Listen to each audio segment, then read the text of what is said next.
നമ്മൾ കുട്ടിക്കാലം മുതലേ മനസ്സിലാക്കി വെക്കുന്നൊരു ജീവിതം എന്ന് പറയുന്നത്, നമ്മുടെ ജീവിതം നല്ല ഒരു ജീവിതമായി തീരണമെങ്കിൽ നമുക്ക് നല്ല വിദ്യാഭ്യാസം വേണം, നല്ലൊരു ജോലി വേണം, അങ്ങനെ നല്ലൊരു ശമ്പളം വേണം, നല്ലൊരു ഭാര്യയെ കിട്ടണം, അല്ലെങ്കിൽ നല്ലൊരു ഭർത്താവിനെ കിട്ടണം, നല്ലൊരു വീടുണ്ടാവണം.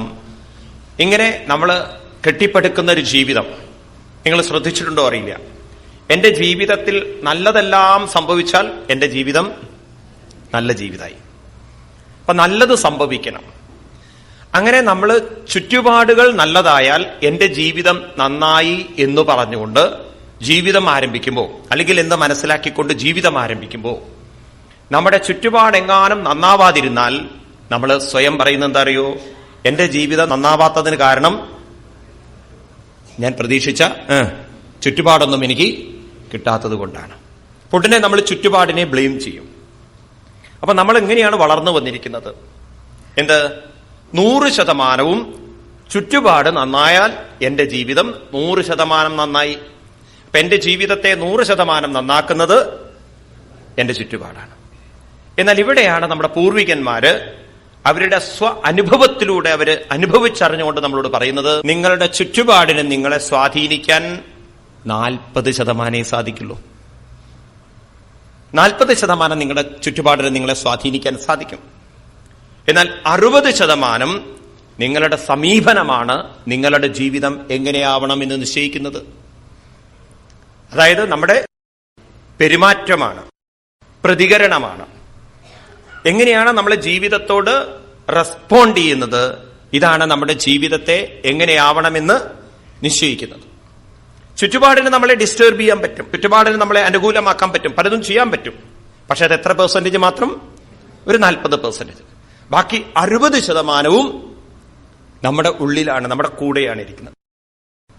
ഇത് നമുക്ക് കുട്ടിക്കാലത്തെ കണ്ടെത്തി വളർത്തിയെടുക്കാൻ സാധിച്ചിട്ടില്ലെങ്കിൽ നാം നമ്മുടെ കഴിവുകേടുകൾക്ക്, നമ്മുടെ പരാജയങ്ങൾക്ക്, നമ്മുടെ പെരുമാറ്റ ദൂഷ്യങ്ങൾക്ക്, നമ്മുടെ വികലതകൾക്ക്, നമ്മുടെ ദൗർബല്യങ്ങൾക്ക് എപ്പോഴും മറ്റുള്ളവരെ കുറ്റം പറയും.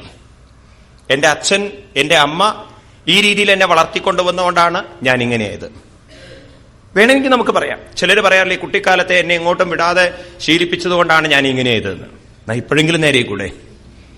കുട്ടിക്കാലം പോട്ടെ, ഇപ്പം കുട്ടിക്കാലല്ലോ. ചിലരങ്ങനെ പറയും. ചിലർ പറയും എനിക്ക് നല്ല വിദ്യാഭ്യാസം തരാത്തോണ്ടാണ്. എന്നാ ഇപ്പോഴും പഠിച്ചൂടെ? വല്ലതും എടുത്തിട്ട് ആരെങ്കിലും പറഞ്ഞോ സീരിയൽ കണ്ടോണ്ടിരിക്കാൻ? ഇപ്പോഴും പഠിക്കാം. ഏത് വയസ്സിൽ വേണമെങ്കിലും ഭാഗവതം പഠിച്ചൂടെ? അപ്പൊ എന്ത് വേണമെങ്കിലും നമുക്ക് ഇനിയും ഡെവലപ്പ് ചെയ്യാം. പക്ഷെ അതിന് നമ്മൾ ശ്രമിക്കാതെ എളുപ്പം നമുക്കൊരു വഴിയുണ്ട്. എന്ത്? മറ്റുള്ളവരെ അങ്ങോട്ട് കുറ്റം പറയാൻ. എന്നാൽ മറ്റുള്ളവർക്ക് നമ്മളെ സ്വാധീനിക്കാൻ സാധിക്കും, ഇല്ല എന്നൊന്നും പറയാൻ പറ്റില്ല. നമ്മുടെ ജീവിതത്തിൽ നമ്മളെ ഡിസ്റ്റർബ്ഡ് ആക്കുന്നത് നമുക്ക് സ്വന്തമായ ഒരു ആറ്റിറ്റ്യൂഡ് ഇല്ലാത്തത് കൊണ്ടാണ്. അതായത് നമുക്ക് സ്വന്തമായ ഒരു അഭിപ്രായം, നമുക്ക് സ്വന്തമായ ഒരു സമീപനം ജീവിതത്തിലെങ്കിൽ മറ്റുള്ളവർ പറയുന്നതിനനുസരിച്ച് നമ്മൾ ജീവിക്കാൻ തുടങ്ങിക്കഴിഞ്ഞാൽ അത് നമ്മുടെ ജീവിതത്തെ നഷ്ടത്തിലേക്കും നാശത്തിലേക്കും വഴിയൊരുക്കും. മിക്കവാറും ഇന്നുണ്ടല്ലോ തലമുറകൾ വഴിതെറ്റിപ്പോകുന്ന അതുകൊണ്ടാണ്. അവർക്ക് സ്വന്തമായ ഒരു ആറ്റിറ്റ്യൂഡ് ഇല്ല. അവർ കള്ളു കുടിക്കണോ, ഞാനും കള്ളു കുടിക്കണം. അവർ ഡാൻസ് കളിക്കണോ, ഞാനും ഡാൻസ് കളിക്കണം. അവർ ഡ്രഗ്സ് അടിക്കണോ, ഞാനും ഡ്രഗ്സ് അടിക്കണം. എന്തിന്? അവർ കളിക്കണം, ഞാനും കളിക്കണം. അതാണ് സ്വഭാവം എന്ന് പറയുന്നത്. ഫാനൊക്കെ അങ്ങനെയാണല്ലോ വരുന്നത്, മുകളിലുള്ള ഫാനല്ല. ഒരാൾ മുടി ഒന്ന് എവിടെയും കട്ട് ചെയ്താൽ ബാക്കിയുള്ളവർ കട്ട് ചെയ്യാൻ തുടങ്ങി. അപ്പൊ അത് അവനവന്റേതായിട്ടുള്ളൊരു സമീപനം. ഇതാണ് നമ്മുടെ മഹർഷിമാരെ നമ്മളോട് പറയുന്നത്. അങ്ങനെ നമ്മൾ നോക്കുകയാണെങ്കിൽ നമ്മുടെ പെരുമാറ്റം എങ്ങനെയുള്ളതായിരിക്കണം? നമ്മുടെ പെരുമാറ്റത്തിലുണ്ടാകുന്ന വികലതകളുകൊണ്ട് എന്തെല്ലാം അപകടങ്ങൾ വരും? ഇനി അപകടങ്ങൾ വന്നാൽ എങ്ങനെ നമുക്ക് അതിൽ നിന്ന് പുറത്തു കടക്കണം? ഇത് നമുക്ക് പറഞ്ഞു തരുന്ന ഭാഗമാണ് ചതുർത്ഥ സ്കന്ധം. അവിടുത്തെ വിഷയം നേരത്തെ നമ്മൾ പറഞ്ഞു, സർഗം, വിസർഗം, സ്ഥാനം, പോഷണം, എക്സെട്ര എക്സെട്ര എക്സെട്ര. അതിൽ സർഗം എന്നുള്ള വിഷയം നമ്മൾ ചർച്ച ചെയ്തു. ഇനിയുള്ളതാണ് വിസർഗം. വിസർഗം എന്ന് പറഞ്ഞാൽ നമ്മളുടെ കയ്യിൽ നിന്നുണ്ടാകുന്ന പെരുമാറ്റം കൊണ്ടും പ്രവൃത്തി കൊണ്ടും ഉണ്ടാകുന്ന പ്രശ്നങ്ങൾ, അതിൽ നിന്ന് എങ്ങനെ നമുക്ക് പുറത്തു കടക്കാം, എങ്ങനെയുള്ള പെരുമാറ്റം കൊണ്ടാണ് നല്ലൊരു ജീവിതം നമുക്ക് നയിക്കാൻ സാധിക്കുന്നത്. അങ്ങനെ നമുക്ക് ചതുർത്ഥ സ്കന്ധത്തിലൂടെ അത് കാണിച്ചു തരുന്നു. ദക്ഷന്റെ കഥയിലൂടെ നമുക്കതിലേക്ക് കടക്കാം. ചതുർത്ഥ സ്കന്ധം തുടങ്ങുന്നത് നേരത്തെ പറഞ്ഞു, സ്വയംഭൂമനുവിന് മൊത്തം എത്ര കുട്ടികൾ? മറക്കരുത്, 5 കുട്ടികൾ, 3 പെൺകുട്ടികളും 2 ആൺകുട്ടികളും. അതില് ഒരു മകളുടെ കല്യാണം കഴിഞ്ഞു, ദേവഹൂതി എന്നുള്ള ഒരു കുട്ടിയുടെ. ദേവഹൂതിയെ കല്യാണം കഴിച്ചു കൊടുത്തത് കർദമ പ്രജാപതിക്ക്. അതിലാണ് പുത്രനായി കപില ഭഗവാൻ വന്നത്. നമ്മൾ കാപിലിയോപാഖ്യാനം വിസ്തരിച്ച് കണ്ടു. ഇനി പറയണു, മറ്റു 2 പെൺകുട്ടികളും പിന്നെ 2 ആൺകുട്ടികളും ഉണ്ടല്ലോ, അവരൊക്കെ ആർക്കൊക്കെയാണ് കല്യാണം കഴിച്ചു കൊടുത്തത്? ആദ്യം ആ വംശപരമ്പരയെ പറയാണ്. മനോസ്തു ശതരൂപായം ത്രിസ്ര കന്യാശ്ച ജജ്ഞിരേ ആകൂതിർദേവഹൂതിശ്ച പ്രസൂതിരിതി വിശ്രുതാം ആകൂതിം രുജയെ പ്രാതൽ അവിഭ്രാതമതിം നൃപാം പുത്രികാധർമ്മമാശ്രിത്യ ശതരൂപാനുമോദിതാം. മനോസ്തു ശതരൂപായം, സ്വയംഭൂമനുവിന് ശതരൂപയിൽ 3 കന്യകൾ ഉണ്ടായെന്ന് പറഞ്ഞല്ലോ. ആകൂതി, ദേവഹൂതി, പ്രസൂതി. അതിൽ ആകൂതി രുചിയെ, ആകൂതി എന്ന് പറയുന്ന പെൺകുട്ടിയെ രുചി പ്രജാപതിക്ക് കല്യാണം കഴിച്ചു കൊടുത്തു. സഹോദരന്മാർ അവൾക്കുണ്ടായിരുന്നിട്ടും ആൺകുട്ടികൾ ഉണ്ടായിരുന്നിട്ടും പുത്രികാധർമ്മം ആശ്രിത്യ. പണ്ട് അങ്ങനെ ഒരു ധർമ്മം ഉണ്ടായിരുന്നു അത്രേ. അതായത് മകൾക്ക് ആൺകുട്ടിയാണ് പ്രസവിക്കുന്നതെങ്കിൽ ആ കുട്ടിയെ തനിക്ക് തരണം എന്നുള്ളൊരു ധർമ്മം പണ്ട് കാലത്ത് ഉണ്ടായിരിക്കാം. അതിനെ പുത്രികാധർമ്മം എന്ന് പറയും. അങ്ങനെ എന്തിനാ പുത്രികാധർമ്മം പറഞ്ഞത്? പ്രജാപതി സ ഭഗവൻ രുചി തസ്യാമജീ ജനൽ മിഥുനം ബ്രഹ്മവർച്ചസി പരമേണ സമാധിന യസ്തയോ പുരുഷ സാക്ഷാൽ വിഷ്ണു യജ്ഞസ്വരൂപത്തിൽ യാ സ്ത്രീ സാ ദക്ഷിണാഭൂതേ അംശഭൂതാനവായിനി. ആ രുചി പ്രജാപതിക്ക് ആകൂതി ദേവിയിൽ ഭഗവാൻ വിഷ്ണു തന്നെ യജ്ഞരൂപനായി പ്രകടമാകുമെന്നും ഒരു സഹോദരിയായിട്ട് ദക്ഷിണ എന്ന് പറയുന്ന ലക്ഷ്മി ദേവി പ്രകടമാകുമെന്നും സ്വയംഭൂമിന് അറിയാമായിരുന്നു. അപ്പൊ ഭഗവാനെ എടുത്തു വളർത്താനും ഭഗവാന്റെ ഒരു പരിചരണം അനുഭവിക്കാനും വേണ്ടിയിട്ടാണ് അത്രേ പുത്രികാധർമ്മ പ്രകാരം ആ കുട്ടിയെ കൊണ്ടുവന്നത് എന്ന് പറയണം. അതിനുശേഷം പറഞ്ഞു ദേവഹൂതിയെ കൊടുത്തു. ആർക്ക്? കർദമ പ്രജാപതിക്ക്. അതിലുണ്ടായ പുത്രപരമ്പരങ്ങളൊക്കെ പറഞ്ഞു. പിന്നെ പറഞ്ഞു ദക്ഷായ ബ്രഹ്മപുത്രായ പ്രസൂതിം ഭഗവാൻ മനോ പ്രായച്ചൽ യത്കൃത സർഗ ത്രിലോക്യം വിദതോ മഹൻ. ഇനി പ്രസൂതി എന്ന് പറയുന്ന പെൺകുട്ടിയെ ആർക്കാ കല്യാണം കഴിച്ചു കൊടുക്കുന്നത്? ബ്രഹ്മാവിന്റെ മറ്റൊരു പുത്രനായിരുന്നു ദക്ഷ പ്രജാപതി. ആരാണ്? ദക്ഷൻ. നമ്മൾ ദക്ഷന്റെ കഥയിലേക്കും കൂടിയാണ് കിടക്കുന്നത്. ആ ദക്ഷ പ്രജാപതിക്കാണ് അദ്ദേഹം ആരെ കൊടുത്തത്? പ്രസൂതി. അതില് ലോക്യാം വിദതോ മഹാൻ, ഈ ലോകം മുഴുവൻ പുത്രപരമ്പരകളെ കൊണ്ട് നിറഞ്ഞു പറയാണ്. നേരത്തെ കർദമന് 9 പെൺകുട്ടികൾ ഉണ്ടായിരുന്നു. അതിൽ 9 പേരെ 7 പേരെ സപ്തർഷികൾക്കും ഒരാളെ അഥർവണനും കൊടുത്തു, വസിഷ്ഠനും കൊടുത്തു എന്നൊക്കെ പറഞ്ഞല്ലോ. ഇനി ആ ഒരു കഥയിലേക്ക് കടന്നുകൊണ്ട് പറയാണ്. ഇവിടെ ചെറിയൊരു കഥ പറയാണ്. അതിലൊരു പെൺകുട്ടിയായിരുന്നു അനസൂയാദേവി. അനസൂയാദേവി ആർക്കാ കല്യാണം കഴിച്ചു കൊടുത്തത്? നിങ്ങൾ രാമായണത്തിൽ അനസൂയയുടെ കഥ കാണില്ലേ? ശ്രീരാമസ്വാമിയും മറ്റും വനവാസത്തിൽ പോകുന്ന സമയത്ത് അവിടെ വെച്ച് അനസൂയാദേവിയെ കാണുന്നുണ്ടല്ലോ. ആ അനസൂയാദേവിയുടെ ഭർത്താവിന്റെ പേരാണ് അത്രി മഹർഷി. അങ്ങനെ അവരുടെ ആ കഥയിലേക്ക് കിടക്കുകയാണ്. പാവം അത്രി മഹർഷിക്ക് പുത്രന്മാരൊന്നും ഉണ്ടായിരുന്നില്ല അനസൂയാദേവിക്ക്. ഇവര് 2 പേരും തപസ് ചെയ്തു എന്നാണ്. കഠിനമായ തപസ് ചെയ്തു സൽസന്താനത്തിന് വേണ്ടിയിട്ട്. അങ്ങനെ തപസ് ചെയ്ത് പ്രാണായാമത്തിലേക്ക് തന്നെ മനസ്സിനെ സമർപ്പിച്ച് അങ്ങനെ ഭഗവത് വിചാരം കൊണ്ട് അങ്ങനെ തപസ് ചെയ്തുകൊണ്ടിരിക്കുന്ന സമയത്ത് അവരുടെ മുന്നിൽ 3 മൂർത്തികളും പ്രത്യക്ഷപ്പെട്ടു. ഒരാളെ വരേണ്ടതുള്ളൂ, 3 മൂർത്തികൾ. അവരെ 3 പേരെ നമസ്കരിച്ചു. എന്നിട്ട് അത്രി മഹർഷി പറയാണ്, ഞാൻ ഒരാളെയാണല്ലോ തപസ് ചെയ്ത് പ്രീതനാക്കിയത്, അതിനെന്തിനാ നിങ്ങൾ 3 പേര്? ഇന്നത്തെ കാലം അങ്ങനെയാണല്ലോ, ഒന്നെടുത്താൽ 2 ഫ്രീ കിട്ടുന്ന കാലാണ്. അപ്പൊ നിങ്ങൾ എന്തിനാ ഒരാളെ തപസ് ചെയ്ത് പോയി 3 പേരും കൂടി വന്നത്? അപ്പൊ പറയാണ്, ഏകോമയേഹ ഭഗവൻ വിവിധ പ്രധാനൈ ചിത്തീകൃത പ്രജനനായ കഥം യൂയം അത്രാഗതാ സനുഭൃതം മനസോഭിദൂരാം ഭൂതപ്രസീദത മഹാനിഹ വിസ്മയോ മേ. ഏകോമയേഹ, ഞാൻ ഒരാളെയാണല്ലോ തപസ് ചെയ്തിരിക്കുന്നത്, നിങ്ങളാണെങ്കിലോ 3 പേരും ഇവിടെ പ്രകടമായിരിക്കുന്നു. നിങ്ങളൊക്കെ പ്രാപിക്കണമെങ്കിൽ, നിങ്ങളെ കിട്ടണമെങ്കിൽ അതിവിദൂരത്തിലാണ്, ഞങ്ങൾക്കൊക്കെ മനസ്സിൽ നിന്ന് വിദൂരത്തിലാണ്. എന്നിട്ടും നിങ്ങൾ എന്നെ അനുഗ്രഹിക്കാൻ 3 പേരും പ്രകടമായിരിക്കണോ, എനിക്ക് മനസ്സിലാവുന്നില്ല. അപ്പൊ ഒന്നെടുത്തപ്പം 2 പേര് ഫ്രീ ആയിട്ട് വന്നു. ഏതോ ഒരാളെ മാത്രമാണ്. അതുകൊണ്ട് ഞാൻ നിങ്ങളിൽ ആരെയാണ് ഞാൻ തപസ് ചെയ്തിരിക്കുന്നത്, നിങ്ങളൊന്ന് പ്രകടമാക്കി പറഞ്ഞു തന്നാലൊന്ന്. അപ്പൊ ഇത് കേട്ടപ്പോ ഭഗവാൻ പറയാണ്, നോക്കൂ, ഞങ്ങൾ 3 പേരും വാസ്തവത്തിൽ ഒന്ന് തന്നെയാണ്. അദാംശാദംശബോധസ്തേ ആത്മജാലോക വിശ്രുതാം ഭവിതാരോംഗഭദ്രം ദേ വിസർഭ്യസ്യന്തി തേ യശ. അങ്ങയുടെ യശസ് കണ്ട്, അങ്ങയുടെ മഹത്വം കണ്ട്, അങ്ങയുടെ തപസ് കണ്ടിട്ട് ഞങ്ങൾ 3 പേരും പ്രകടമായിരിക്കുകയാണ്. അതുകൊണ്ട് ഞങ്ങൾ 3 പേരും ഏവം കാമവരം ദത്വാ പ്രജജ്ഞോ സുരേശ്വരാം സഭാജിതസ്തയോ സമ്യൽ ദമ്പത്യോ മിഷതോസ്തതാം. അതുകൊണ്ട് അങ്ങയ്ക്ക് അങ്ങയുടെ ആഗ്രഹത്തെ ഞങ്ങൾ സഫലമാക്കി തരുന്നു. അങ്ങയ്ക്ക് പുത്രന്മാരെയാണല്ലോ വേണ്ടത്, സൽപുത്രന്മാരെയാണല്ലോ വേണ്ടത്.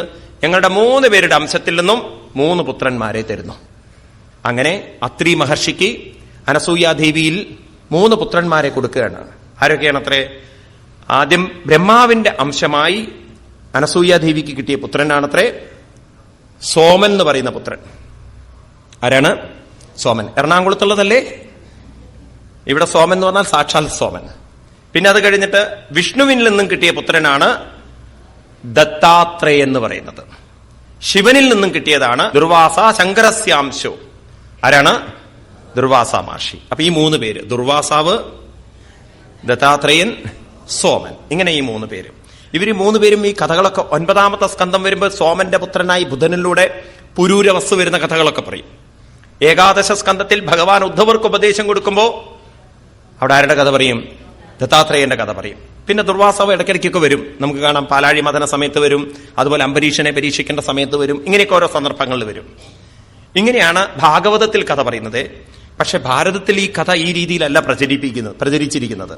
പല നാടുകളിലും പല രീതിയിലാണ്. പ്രത്യേകിച്ച് ഉത്തരേന്ത്യയിൽ ഇങ്ങനെയല്ല കഥ പറയുന്നത്. ഉത്തരേന്ത്യയിൽ വേറെ രീതിയിലാണ്. അതായത് ഒരിക്കല് ഈ ദേവിമാർക്കൊക്കെ ഭയങ്കര അഹങ്കാരം വന്നു. ഉത്തരം ഞങ്ങളെപ്പോലെ ചാരിത്രശുദ്ധി ലോകത്തിൽ ആർക്കൂല്ല. നാരദ മഹർഷി ഒരിക്കല് പാർവതീദേവിയെ കണ്ടപ്പം പാർവതീദേവിയോട് പറഞ്ഞു, എന്താ അത്ര അഹങ്കാരം? ഞങ്ങളെപ്പോലെയൊക്കെ പവിത്രകളായിട്ട് ആരുണ്ട് മഹാത്മാവേ ലോകത്തിലെന്ന്? നിങ്ങളുടെ ഒരു പവിത്രത ഒരു വില വെച്ചില്ലേ നാരദ മഹർഷി? അനസൂയാദേവിയെ കണ്ടു പഠിക്കൂന്ന്. അനസൂയക്ക് ഇത്രയൊക്കെ ചാരിത്രയുണ്ടോ? നിങ്ങളുടെ നിന്ന് അടുത്തു പോവില്ല. അപ്പൊ ഇവർക്ക് ഭയങ്കര അസൂയ. ഞങ്ങളെക്കാളും വലിയ കേമത്തികൾ ലോകത്തിലുണ്ടാവാൻ പാടില്ല. എപ്പോഴും പാരവയ്ക്കുമല്ലോ നല്ലവരെ. അപ്പോ ഭർത്താക്കന്മാരെ 3 പേരും അങ്ങോട്ടും ഇങ്ങോട്ടും വിളിച്ചു പറഞ്ഞു. പാർവതി ലക്ഷ്മിയോടും ലക്ഷ്മി സരസ്വതിയോടും. അങ്ങനെ ഒരു ഗ്രൂപ്പ് ഉണ്ടാവുമല്ലോ എപ്പോഴും, അമ്പലങ്ങളിലും കാണാലോ, അവരവരുടേതായിട്ടുള്ള ഒരു ഗ്രൂപ്പ്. അങ്ങനെ ഒരു ഗ്രൂപ്പിനെ അങ്ങോട്ടും ഇങ്ങോട്ടൊക്കെ വിളിച്ചു പറഞ്ഞു, ഇത് ശരിയാവില്ല, അവൾക്ക് നമ്മളെക്കാളൊക്കെ ചാരിത്രം ഉണ്ട് അത്രേ, ഇത് ശരിയാവില്ല എന്ന് ഒന്ന് തെളിയിക്കണല്ലോ ഉണ്ടോ ഇല്ലേ എന്നുള്ളത്. 3 പേരും അന്ന് ഉറങ്ങാൻ നേരത്തെ ഭർത്താവിനോട് പറഞ്ഞു, ഇത് ശരിയാവില്ല, നിങ്ങൾ തെളിയിച്ചു തരണം. അങ്ങനെ തലയണ മന്ത്രം കൊടുത്തു 3 പേർക്കും. ഇവർക്ക് നിവൃത്തിയില്ല. ഇനി വിഷ്ണുവും ബ്രഹ്മാവും അതുപോലെ തന്നെ പരമശിവനും ഒരു കൂടിയാലോചന. ഇവരൊന്ന് സമാധാനിപ്പിക്കാൻ എന്താ വഴി? നമ്മൾ തെളിയിക്കണം ഇവൾക്ക് എന്തില്ല, അത്രയൊന്നും പവിത്രത ഇല്ലാന്ന്. ശരി, നമുക്ക് 3 പേർക്കും പോവാന്ന്. അവര് സന്യാസി വേഷം കെട്ടിക്കൊണ്ട് അനസൂയാദേവിയുടെ അടുത്ത് ചെന്നു എന്നാണ് കഥ. ഭിക്ഷാം ദേഹി ഭിക്ഷാം ദേഹി. അനസൂയാദേവി വന്നു. അപ്പൊ ദേവി, ഇരിക്കൂ മഹാത്മാക്കളെ. ദേവിക്ക് മനസ്സിലാവുണ്ട് വന്ന കള്ളന്മാരാരാന്ന്. ഇരിക്കൂ മഹാത്മാക്കളെ, കാരണം അവരത്ര തപസ്യയാണ്. പറഞ്ഞു, ഞങ്ങൾ ഇരിക്കാനൊന്നുമില്ല, ഞങ്ങൾക്ക് ഭിക്ഷ തന്നാ മതി. അപ്പൊ ദേവി ഭിക്ഷയുമായിട്ട് വരുമ്പോ അവര് പറയണ, ഞങ്ങൾ ഇങ്ങനെ ഭിക്ഷ മേടിക്കില്ല. പിന്നെ ഇങ്ങനെയാവോ, ഞങ്ങൾക്ക് ഭിക്ഷ തരുന്നവര് പരിപൂർണ നഗ്നയായിട്ട് തരണം. അപ്പൊ ദേവി വിചാരിച്ചു, സ്വാമി തരക്കടില്ലല്ലോ എന്ന്. പരിപൂർണ നഗ്നയായിട്ടാണ് എന്റെ അടുത്തുനിന്ന് ഭിക്ഷ മേടിക്കേണ്ടത്, അപ്പൊ ഇവര് കേമന്മാരാവുമല്ലോ. പക്ഷെ ദേവിയുടെ മനോഭാവം നോക്കൂ. നേരത്തെ ഞാൻ പറഞ്ഞ ആറ്റിറ്റ്യൂഡ് എന്നുള്ളത്. ദേവി പറഞ്ഞു, നിങ്ങൾക്ക് തരാലോ, പരിപൂർണ നഗ്നയായിട്ട് തരാം, പക്ഷേ എനിക്കൊരു പ്രാർത്ഥനയുണ്ട് എന്ന്. അതെന്താ പ്രാർത്ഥന? എന്റെ മനസ്സിൽ കാണുന്ന രൂപങ്ങളായിട്ട് നിങ്ങൾ മാറണം. അതിന്റെ സീരിയസ്നെസ് അവര് മനസ്സിലാക്കിയില്ല. ഈ ദേവിയോട് പറഞ്ഞാ വിചാരിച്ചോളൂ എന്ന്. ദേവി കണ്ണടച്ചു. എന്നിട്ട് വിചാരിച്ചെന്നറിയോ? പ്രസവിച്ച 3 കുട്ടികൾ. പറഞ്ഞതും ആ മനസ്സിൽ വിചാരിച്ചതും ശരി എന്നവര് പറഞ്ഞതും, പിന്നെ ദേവി കണ്ണു തുറക്കുമ്പോൾ പാന്ന് പറഞ്ഞ 3 എണ്ണം. ദേവി നഗ്നയായിട്ട് അവർക്ക് മുലയൂട്ടിയതാണ്. 3 പേർക്കും ഭിക്ഷ കൊടുത്തു. എന്നിട്ട് 3 തൊട്ടിലുണ്ടാക്കി അവിടെ ആട്ടാൻ തുടങ്ങി. അവിടെയാണെങ്കിലോ ചാരിത്രം നോക്കാൻ പോയ പാർട്ടികളാ, വരുന്നില്ല. വിളിച്ചു ചോദിച്ചു പാർവതി ദേവി ലക്ഷ്മിയോട്, അവിടുത്തെ ആളെത്തിയോ എന്ന്. എത്തിയില്ല. സരസ്വതി ദേവിയോട് വിളിച്ചു ചോദിച്ചു, എത്തിയില്ല. ഇവര് 3 പേര് നാരദരെ വിളിച്ചു, എന്താ മാർഷെ നിങ്ങളാണല്ലോ കുഴപ്പമുണ്ടാക്കിയതെന്ന്. ഇപ്പൊ ചാരിത്രം നോക്കാൻ വേണ്ടി പോയ പാർട്ടി അവിടെ തന്നെ കൂടി തോന്നുന്നു. അതേ, കൂടിയിരിക്കുകയാണെന്ന് പോയി നോക്കൂ എങ്ങനെ കൂടിയിരിക്കണത് എന്ന്. അവിടെ ചെന്ന് നോക്കുമ്പോഴെന്താണ്, 3 തൊട്ടില് വാവാ ഉണ്ണി. ലക്ഷ്മി ദേവി നെഞ്ചത്ത് കൈവച്ചു, നമ്മുടെ വിഷ്ണു ഭഗവാനേ പരമശിവനെ ഇവരൊക്കെ കുട്ടിയുടെ രൂപത്തിൽ പ്രസവിച്ചിട്ട് വസ്ത്രം പോലും ഉടുക്കാത്ത രൂപത്തിലാണ് ഇരിക്കുന്നതേ. ആ ദേവിയുടെ കാൽക്കൽ വീണിട്ട് പറഞ്ഞു, ഇത് നിങ്ങൾ പ്രസവിച്ച കുട്ടിയല്ല, ഇത് ഞങ്ങളുടെ ഭർത്താക്കന്മാരാണെന്ന്. ഉടനെ അനസൂയാദേവി പറഞ്ഞു, എനിക്കും അറിയാം, അവർക്ക് ഭിക്ഷ വേണമെന്ന് പറഞ്ഞ് ഞാൻ ഭിക്ഷ കൊടുത്തു, ഞാൻ എന്റെ സേവനം അവർക്ക് ചെയ്തു. ഇത് കേട്ടപ്പം ആ 3 പേരും അവിടുന്ന് രൂപമെടുത്തുകൊണ്ട് ആ ദേവിയെ തൊഴുതുകൊണ്ട് പറഞ്ഞു, ദേവി എന്താ ദേവിക്ക് വരം വേണ്ടെന്ന് വെച്ചാൽ ചോദിച്ചോളൂ. അപ്പൊ ദേവി ചോദിച്ചാണ്, എങ്കിൽ നിങ്ങൾ എന്റെ പുത്രരൂപത്തിൽ വന്നില്ലേ, നിങ്ങളുടെ 3 അംശങ്ങളും കൂടി ചേർന്ന് എനിക്കൊരു പുത്രൻ വേണം. അതുകൊണ്ട് ഉത്തരേന്ത്യയിലുണ്ടല്ലോ ഈ ദത്താത്രേയ സങ്കല്പത്തിന് നിങ്ങൾ കണ്ടുണ്ടോ അറിയില്ല, ഒരു വ്യക്തിയും 3 തലകളുമാണ്. അങ്ങനെയാണ് ആ കഥ അവിടെ പ്രചരിപ്പിച്ചിരിക്കുന്നത്. ഏതായാലും ഭാഗവതത്തിൽ ഇങ്ങനെയാണ് പറയുന്നത്. ഇപ്രകാരം ആ 3 പേരും പുത്രന്മാരായി വന്നു. അതിനുശേഷം വീണ്ടും ആ പുത്രപരമ്പര വർദ്ധിച്ചു. ദക്ഷനാണെങ്കിലോ പ്രസൂതിയിൽ എത്ര കുട്ടികളാണ് ഉണ്ടായത്? 16 കുട്ടികളും, 1-2 പേരല്ല, 16 പേര്. ആരൊക്കെയാണ്? പ്രസൂതിം മാനവിം ദക്ഷോപയേമേഹി അജാത്മജാം തസ്യാം സസർജ ദ്രുഹിദ്രൂഷോടശാമലോചനാം ശ്രദ്ധ മൈത്രീ ദയാ ശാന്തി തുഷ്ടി പുഷ്ടി ക്രിയോന്നതി ബുദ്ധിർമേധോതി ദീക്ഷാ ഹ്രീ മൂർത്തി ധർമ്മസ്യ ഭഗ്നയാ. ഈ 16 പേരിൽ 13 പേരെ കല്യാണം കഴിച്ചു കൊടുക്കുന്നത് ധർമ്മത്തിനാണ്. നല്ല ആളുടെ പേര് ധർമ്മം എന്നാ പേര്. ആരൊക്കെയാണ് അത്ര പത്നിമാരുടെ പേര്? ശ്രദ്ധ, മൈത്രി, ദയ, ശാന്തി, തുഷ്ടി, പുഷ്ടി, ക്രിയ, ഉന്നതി, ബുദ്ധി, മേധ, തിദീക്ഷ, ഹ്രീ, മൂർത്തി. ഇങ്ങനെയൊക്കെയാണ്. നല്ല പേരുകളല്ലേ? എഴുതി വെച്ചോളൂ. കുട്ടികൾക്ക് പേരിടണമെങ്കിലേ ഇതൊക്കെ വാസ്തവത്തിൽ നിങ്ങൾക്ക് കഥയല്ല എന്ന് മനസ്സിലാവുന്നില്ലേ? നമ്മുടെ ജീവിതം ഇതെല്ലാം പോസിറ്റീവായിട്ടുള്ള ഗുണങ്ങളെയല്ലേ പറയുന്നത്, അല്ലേ? ശ്രദ്ധിക്കൂ. ഏതായാലും ഇങ്ങനെ 13 പേരെ ധർമ്മത്തിന് കല്യാണം കഴിച്ചു കൊടുത്തു. അതിൽ മൂർത്തി എന്ന് പറയുന്ന പെൺകുട്ടിയിലാണ് ധർമ്മത്തിന് മൂർത്തി സർവഗുണോൽപത്തിർ നരനാരായണ വൃഷേ യോർജന്മന്യതോ വിശ്വം അഭ്യനന്ദൽ സുനിർവൃതം. ഭഗവാൻ ആ മൂർത്തി ദേവിയിലൂടെ ധർമ്മത്തിന് മൂർത്തി ദേവിയിലൂടെ ഭഗവാൻ പ്രകടമായി. ഏത് രൂപത്തിൽ? നരനെന്നും നാരായണനെന്നും. സഹസ്രകവചൻ എന്ന് പറയുന്ന ഒരു അസുരനെ വധിക്കാനായിട്ട് ഭഗവാൻ നരനാരായണ രൂപത്തിൽ വന്നത് ഭാഗവതത്തിൽ ഏകാദശ സ്കന്ധത്തിൽ നമുക്ക് കാണാൻ സാധിക്കും. നരനാരായണ ഋഷിയുടെ വൈഭവം. ബദരീനാഥിൽ തപസ് ചെയ്ത മഹാനാണ് ആര്? നരനാരായണ ഋഷിമാര്. ഇവരാണ് പിൽക്കാലത്ത് കൃഷ്ണനായും അർജുനനായും വന്നത് എന്നൊക്കെ പറയുന്നുണ്ട്, ഭാഗവതത്തിൽ പറയുന്നുണ്ട്. എന്നിട്ടോ ഇപ്രകാരം ഭഗവാൻ അവര് 2 പേരും വന്നതിന് ശേഷം വീണ്ടും കഥ പറയാണ്. 3 പെൺകുട്ടികൾ വീണ്ടും ഉണ്ടല്ലോ, 13 പേരല്ലേ കൊടുത്തുള്ളൂ, അല്ലേ? പിന്നെ 3 പെൺകുട്ടികൾ. അതില് ഒരാളെ അഗ്നി ഭഗവാന് കല്യാണം കഴിച്ചു കൊടുത്തു, ഒരാളെ പിതൃക്കൾക്കും കൊടുത്തു, ഒരാളെ അഗ്നി ഭഗവാന്. പിന്നെ ഒന്ന് സതിയാണ്. സതിയെ കല്യാണം കഴിക്കാറായില്ല.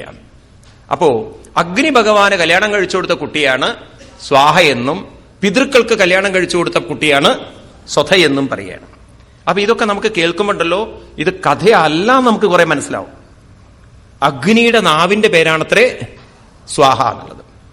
അഗ്നിയിലേക്ക് എന്ത് സമർപ്പിക്കുകയാണെങ്കിലും കൂടെ ചൊല്ലേണ്ട മന്ത്രമാണ് സ്വാഹ. പിതൃക്കൾക്ക് പിണ്ടം വെക്കുമ്പോൾ ഉണ്ടല്ലോ, ആ പിണ്ടച്ചോറ് കയ്യിൽ വെച്ചിട്ട് ഓം നമഃശിവായ സ്വധ എന്ന് പറഞ്ഞിട്ട് വേണം വെക്കാൻ. അപ്പൊ ഈ സ്വാഹ എന്നും സ്വധ എന്നും പറയുന്ന ശബ്ദത്തിന്റെ പിന്നിലൊരു അർത്ഥമുണ്ട്. സ്വാഹ എന്ന് പറയുന്നതിന്റെ അർത്ഥം അവിടുത്തേതായത് ഞങ്ങളുടേതെന്ന് കരുതിയതെല്ലാം അങ്ങയ്ക്ക് തന്നെ സമർപ്പിക്കുന്നു എന്നാണ്. ഇതെല്ലാം അവിടുത്തേതാണ്, പക്ഷെ ഇടയ്ക്ക് ഞങ്ങൾക്ക് തോന്നി ഇതെല്ലാം ഞങ്ങളുടേതാണ്, അത് അങ്ങയ്ക്ക് തന്നെ സമർപ്പിക്കുന്നു. അതാണ് സ്വാഹ എന്നുള്ളത്. സ്വധ എന്നുള്ള ശബ്ദത്തിന് നിങ്ങൾ കാണിച്ചു തന്ന സന്മാർഗത്തെ ഞങ്ങൾ ധരിക്കുന്നു എന്നാണ്. അതാണ് ഈ പിതൃകർമ്മത്തിന്റെ പിന്നിലുള്ള ഉദ്ദേശ്യം. നമ്മുടെ പൂർവികന്മാരെ നമുക്ക് കാണിച്ചു തന്ന മാർഗത്തെ, ഒരു വലിയൊരു മാർഗമുണ്ട്, ധർമ്മത്തിന്റെ മാർഗമുണ്ട്, അത് ഞങ്ങൾ ധരിക്കുന്നു, ഞങ്ങൾ കൈവിടാതെ കൊണ്ടു നടക്കുന്നു എന്ന് കാണിക്കുന്നതാണ് ഇത്ര ഈ പിതൃക്കളുടെ കർമ്മങ്ങളുടെ ഒക്കെ മുഖ്യ ഉദ്ദേശ്യം. അതുകൊണ്ട് ഈ ശ്രാദ്ധം വന്നത് ശ്രദ്ധ എന്നുള്ള വാക്കിൽ നിന്നാണ്. ശ്രദ്ധ, 2 ശ്രദ്ധകൾ വേണമെന്നാണ്. ഒന്ന് ശ്രദ്ധാം ശാസ്ത്രേ ഭാഗവതേ ശാസ്ത്രേ.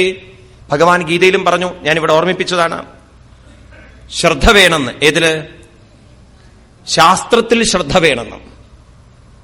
ഏത് ശാസ്ത്രത്തിലെല്ലാം വേണം? 2 തരം ശാസ്ത്രങ്ങളുണ്ട്. ഒന്ന് ധർമ്മശാസ്ത്രവും 2 കർമ്മശാസ്ത്രവും. ഭാഗവതം ഒരു ധർമ്മശാസ്ത്രമാണ്. സവൈ പുംസാം പരോധർമ്മോഹി അധോക്ഷജേ, സവൈ പുംസാം പരോധർമ്മോ ഭക്തിരധോക്ഷജേ, അഹൈദുക്യ പ്രതിഹതായാത്മാ സംപ്രസീദതി. ഇത് ഭാഗവതം എന്ന് പറയുന്നത് ഏതാണ്? ധർമ്മശാസ്ത്രമാണ്. എന്നാൽ ഈ പിതൃകർമ്മങ്ങള് മറ്റു തുടങ്ങിയ കർമ്മങ്ങളൊക്കെ കർമ്മശാസ്ത്രങ്ങളാണ്. ഇനി കർമ്മശാസ്ത്രത്തിൽ വീഴ്ച വന്നാലും ഏതിൽ വീഴ്ച വരാൻ പാടില്ല? ഭാഗവതാദികൾ, അതായത് ധർമ്മശാസ്ത്രത്തിൽ വീഴ്ച വരാൻ പാടില്ല. അതായത് ഒരു പക്ഷേ എന്റെ സാഹചര്യം കൊണ്ട് എനിക്ക് പിതൃകർമ്മങ്ങൾ ചെയ്യാൻ പറ്റിയെന്ന് വരില്ല. ഞാൻ ജീവിക്കുന്ന സാഹചര്യം അങ്ങനെയിരിക്കാം. ഉദാഹരണത്തിന് സൗദി അറേബ്യയിൽ ജോലി ചെയ്യുന്നവർക്ക് പിതൃകർമ്മം ചെയ്യാൻ പറ്റുമോ? ഇന്നത്തെ സാഹചര്യത്തിൽ പറ്റില്ല. കാരണം അവിടുത്തെ സിറ്റുവേഷൻ അങ്ങനെയാണ്. അതുപോലെ കപ്പലിൽ ജോലി ചെയ്യുന്ന ഒരാൾക്ക് പിതൃകർമ്മം ചെയ്യാൻ പറ്റുമോ? വാർ ഫീൽഡിൽ വർക്ക് ചെയ്യുന്ന, അപ്പം മിലിറ്ററിയിൽ വർക്ക് ചെയ്യുന്ന ഒരാൾ വാർ ഡിക്ലെയർ ചെയ്തിരിക്കുന്ന സമയത്ത് അയാൾക്ക് പിതൃകർമ്മം ചെയ്യാൻ പറ്റുമോ? അപ്പൊ അങ്ങനെയൊക്കെ ചില കർമ്മങ്ങൾ നമ്മൾ ചെയ്യേണ്ടതുണ്ടെങ്കിലും അതിലൊക്കെ വീഴ്ച വന്നാലും പറയാണ് അതിൽ തെറ്റില്ല. അത് വീഴ്ച വന്നാലും കുഴപ്പമില്ല. ഏതിന് പ്രാധാന്യം കൊടുക്കണം? കർമ്മശാസ്ത്രത്തെക്കാൾ പ്രാധാന്യം കൊടുക്കേണ്ടത് ധർമ്മശാസ്ത്രത്തിനാണ്. അതെന്തിനാണ് അതിന് പ്രാധാന്യം കൊടുക്കുന്നത്? കാരണം നിങ്ങൾ എവിടെ ഇരുന്നാലും, നിങ്ങൾ എന്ത് ചെയ്തിട്ടില്ലെങ്കിലും നിങ്ങളുടെ മനസ്സിനെ നിങ്ങൾ ഉയർത്തിക്കൊള്ളണം. ആരിലേക്ക് ഉയർത്തിക്കൊള്ളണം? എവിടെ നിന്നാണോ അത് വന്നിരിക്കുന്നത് അവിടേക്ക് ഉയർത്തിക്കൊള്ളണം. അല്ലെങ്കിൽ അതിലേക്ക് എത്തിച്ചേരുന്നത് വരെ അതിനെ വീണ്ടും വരേണ്ടതുണ്ട്. അച്ഛനു വേണ്ടി പിതൃകർമ്മം ചെയ്താലും ചെയ്തിട്ടില്ലെങ്കിലും അച്ഛൻ ആ പിതൃകർമ്മം കൊണ്ടൊരിക്കലും അദ്ദേഹത്തിന്റെ മനസ്സ് എവിടെ എത്താൻ പോകുന്നില്ല? ഭഗവാനിലേക്ക് എത്താൻ പോകുന്നില്ല. നാം മറ്റൊരാൾക്ക് വേണ്ടി പിതൃകർമ്മം ചെയ്തതുകൊണ്ട് അവരുടെ മനസ്സൊരിക്കലും ഭഗവാനിലേക്ക് എത്താൻ പോകുന്നില്ല. മനസ്സിലാക്കി വെക്കണേ ഇത്. നിങ്ങൾ മറ്റൊരാൾക്ക് വേണ്ടി പൂജ ചെയ്തതുകൊണ്ട് ഒരു ഭഗവാനും അവരെ രക്ഷിക്കാൻ പറ്റില്ല. കർമ്മഗതിയെ തടുക്കാൻ, കാലഗതിയെ തടുക്കാൻ ഒരു സ്വാമിക്കും സാധ്യമല്ല. അത് പ്രകൃതിയുടെ നിയമമാണത്. അതുകൊണ്ട് കർമ്മത്തിൽ വീഴ്ച വന്നാലും ഏതിൽ വീഴ്ച വരരുത്? ധർമ്മത്തിൽ വീഴ്ച വരാൻ പാടില്ല. മനസ്സിലായില്ലേ? അതുകൊണ്ട് അപ്രകാരം ആ രണ്ടുപേരെയും കല്യാണം കഴിച്ചു കൊടുത്തു. ഇനി ഒരു മകളേ ഉള്ളൂ. അവളുടെ പേരാണ് സതി. അവളെ ആർക്ക് കൊടുക്കണു? ഭവസ്യ പത്നീതു സതിം ഭവം ദേവമനുവൃതാം ആത്മന സദശം പുത്രം നളേബേ ഗുണശീലതാം. പാവം ആ സതീദേവി പരമശിവന്റെ പത്നിയെ തീർന്നു എങ്കിലും, ശിവനെ നല്ലവണ്ണം സേവിച്ചുവെങ്കിലും ന പുത്രം നലേബേ, എന്തുണ്ടായില്ല? പുത്രൻ ഉണ്ടായിരുന്നില്ല. ആ വിഷമം ദേവിക്ക് നല്ലോണം ഉണ്ടായിരുന്നു. എന്ന് മാത്രമല്ല വേറൊരു ദുരന്തം കൂടി ഉണ്ടായി. അതെന്താണ്? പ്രതിരൂപേ സ്വീഭവായ നാഗസേരുഷാം അപ്രൗഢവാത്മനാത്മാനം അജഹാൽ യോഗ സംയുതാം. ആ ദേവി ശിവനെ വിവാഹം കഴിച്ചതിന്റെ പേരിൽ പിന്നീട് ആ ദേവിക്ക് ശരീരം ഉപേക്ഷിക്കേണ്ടി വന്നു എന്ന് പറഞ്ഞുകൊണ്ട് ഉപസംഹരിപ്പിക്കുകയാണ് ഇവിടെ. അപ്പൊ ദേവി പ്രേമിച്ചത് അന്നുകൊണ്ട് ഈ ലവ് മാരേജ് ഒക്കെ മറ്റവരെയൊക്കെ മര്യാദയ്ക്ക് കല്യാണം കഴിച്ചു കൊടുത്തു. എന്നാൽ സതിയോട് ചോദിച്ചപ്പോ സതി പറഞ്ഞു, ഡാഡി ഡോണ്ട് ഡു ദാറ്റ് എന്ന്. എന്റെ കാര്യത്തിൽ ഡാഡി ചാടി പുറപ്പെടണ്ട, എനിക്കൊരു അഫയർ ഉണ്ടെന്ന്. ആരോടാ കുട്ടിക്ക് സ്നേഹം? നല്ല പാർട്ടി. ഒരുവിധം ഒരാളും എടുക്കാൻ പോവാത്തൊരാള് പരമശിവനെ. മര്യാദയ്ക്കൊരു വസ്ത്രമില്ല, കുളി എന്ന് പറഞ്ഞാൽ അടുത്തുകൂടെ പോയിട്ടില്ല. തലയാണെങ്കിൽ തേച്ച് കഴുകിയിട്ട് കാലം കുറേ ഉണ്ടാവും. അതിൻ്റെ അകത്തില്ലാത്ത സാധനങ്ങളും ഇല്ല. പിന്നെയാണെങ്കിൽ തലയും കഴുത്തിലൊക്കെ നോക്കിക്കഴിഞ്ഞാൽ നല്ല പാർട്ടികളൊക്കെ താമസിക്കുന്നത്. കയ്യിലാണെങ്കിൽ നല്ല സാധനമൊന്നുമല്ല, വീണയും തൊന്നുമല്ല, ശൂലം. എപ്പോഴാ ഡാൻസ് കളിക്കുകയെന്നറിയില്ല, എപ്പോഴാ ഇദ്ദേഹത്തിന്റെ കൂട്ടുകാരൊക്കെ ആയിട്ട് പോവുകയെന്നറിയില്ല. കിടത്തവിടെയാണ് ശ്മശാനത്തിൽ. ഇങ്ങനെയൊക്കെയുള്ള ഒരാളെ ദേവി പ്രേമിച്ചു എന്ന് കണ്ടപ്പോൾ ദക്ഷനൊട്ടും ഇഷ്ടപ്പെട്ടില്ല. ദക്ഷൻ പറഞ്ഞു, അരുത് ദേവി, വേണ്ടാന്ന്. പക്ഷെ ദേവിക്ക് ഒറ്റ വാശി, ഞാൻ ശിവനെ കല്യാണം കഴിക്കുന്നു. അവസാനം അച്ഛനായിട്ട് കൺസൾട്ട് ചെയ്തു ബ്രഹ്മാവായിട്ട്. ബ്രഹ്മാവ് പറഞ്ഞു, ജാതകപ്പൊരുത്തം നോക്കണ്ട, മനപ്പൊരുത്തം നോക്കിക്കൊള്ളൂ എന്ന്. അപ്പൊ അന്നുകൊണ്ട് ഈ ജാതകപ്പൊരുത്തം നോക്കലൊക്കെ. പക്ഷെ ജാതകപ്പൊരുത്തം നോക്കണ്ട, മനപ്പൊരുത്തം നോക്കിയാൽ മതി. അവർക്ക് ഇഷ്ടമാണെങ്കിൽ കല്യാണം കഴിച്ചു കൊടുത്തോളൂ. അങ്ങനെ കല്യാണമൊക്കെ കഴിച്ചു കൊടുത്തു. ഏറ്റവും ലളിതമായ കല്യാണം, ചെലവേ ഇല്ല. ഇന്നത്തെ പോലെ ആനപ്പട്ടൊന്നും വേണ്ട, കാരണം നെറ്റിപ്പട്ടൊന്നും വേണ്ട. പാവം ശിവനാണെങ്കിൽ ഒന്നും താലി അങ്ങോട്ടും ഇടണ്ട, കഴുത്തിൽ ധാരാളം ഉണ്ട്. ദേവിക്കും പ്രത്യേകിച്ചൊന്നും ആവശ്യമില്ല, കാരണം താമസമൊക്കെ ഒരു പ്രത്യേകിച്ച് വീട്ടിലും കൊട്ടാരത്തിലൊന്നും അല്ലല്ലോ, കൈലാസത്തിലാണ്, ഗുഹയിലൊക്കെയാ താമസം. അങ്ങനെ ലളിതമായി കല്യാണമൊക്കെ നടന്ന് അവരിവിടുന്ന് അങ്ങോട്ട് പോയി കൈലാസത്തിലേക്ക്. എന്നിട്ട് കൈലാസത്തിൽ താമസിക്കുന്ന കാലം ദേവി അവിടെ താമസിക്കുമ്പോൾ ഇവിടെ ഒരു സംഭവം ഉണ്ടായി. അതെന്താണ്?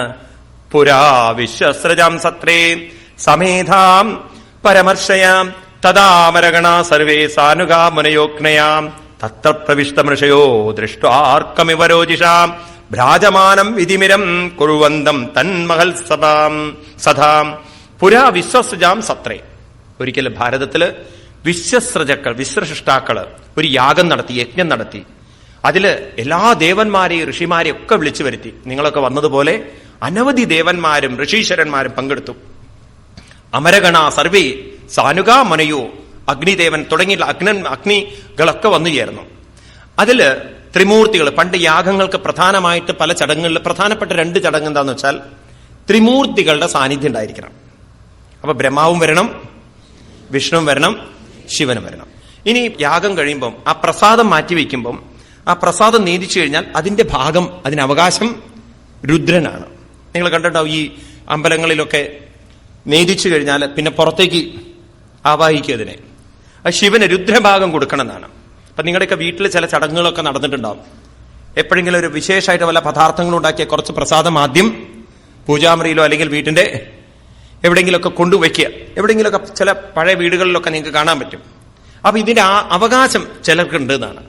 അപ്രകാരം പരമശിവന് അവകാശമുണ്ട് രുദ്രനായിട്ട്. അതുകൊണ്ട് അദ്ദേഹം അവിടെ ഇരിക്കുന്നുണ്ട്. അങ്ങോട്ട് കയറി വരുന്നു ആര്?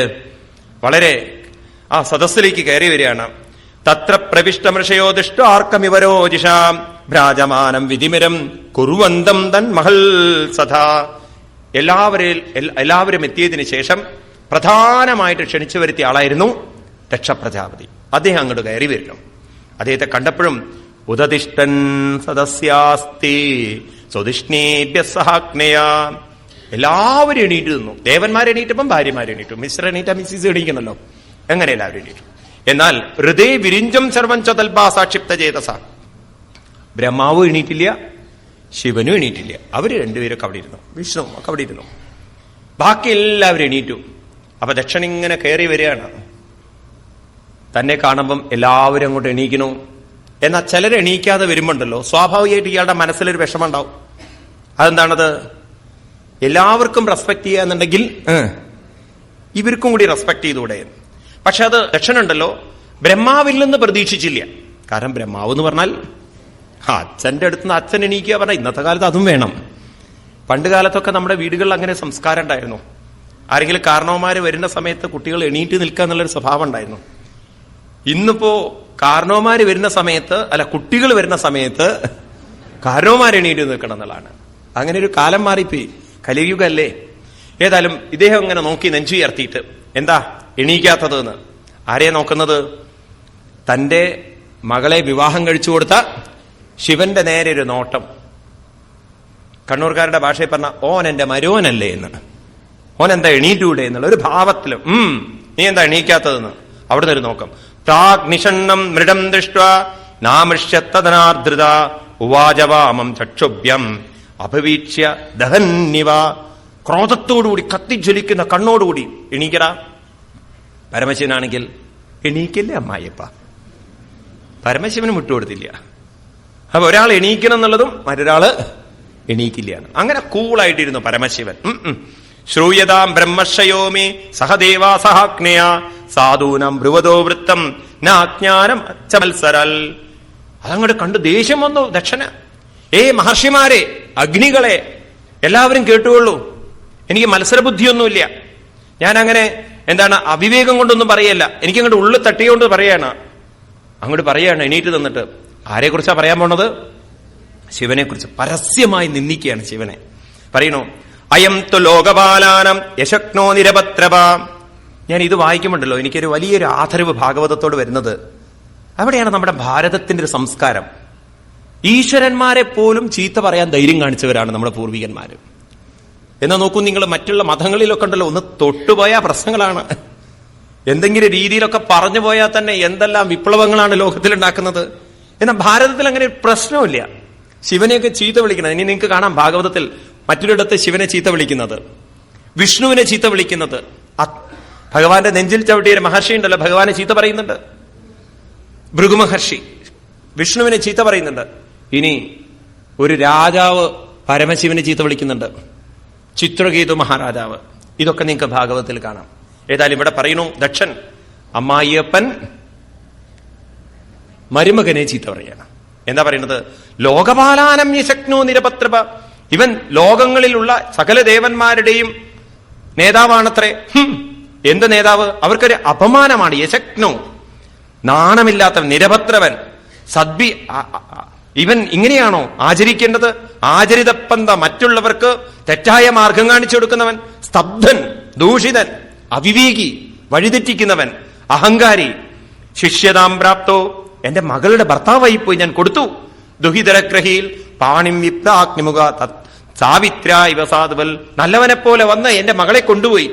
ഗൃഹീത്വാ മൃഗശാഭാക്ഷ്യ പാണിം മർക്കടലോചന, മർക്കടന്റെ കണ്ണുള്ളവൻ എന്ന് വെച്ചാൽ സ്വന്തം